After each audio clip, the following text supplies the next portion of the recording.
Hello guys welcome to मोर गोटे छोट mini blog को आपको स्वागत करुच्ची।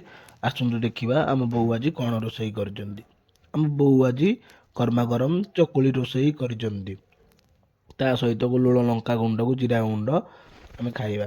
आसतु देखा खाइबा केमती लगुच देखु मुझे खाऊँ आपन तो केवे खाई नथिबे। देखु ओह कि स्वादिष्ट मु तो खाऊँ आपण मैंने भी खातु। आपण मैंने खाइबे कि मु तो आपन को देविनी मु जमा देविनी आपन को आपन सेमती देखु केमती खाऊँ।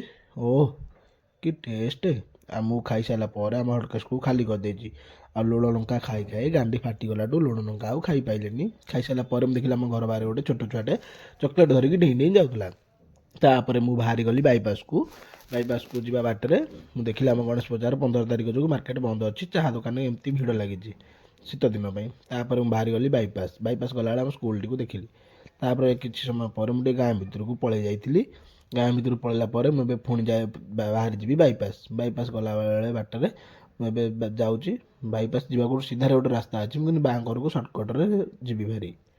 तापर बाईपास को गला बेलू सांग दुकान देखला बेलू सांग ना सांगर मामू थे। तापर से सागे सागे घर को आसिली। घर को आसला मो बो कोबी भाजुले कोबी कषिया आलू काटी देते कोबी को फ्राए करने मसला कषिदेले।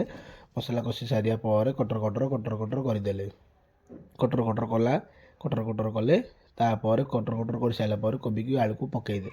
कोबी आलू पकई सारा पर किसी समय पर टिके पानी देकी तापर मो बो पुणी एबे कटर कटर कटर कटर करेंगे।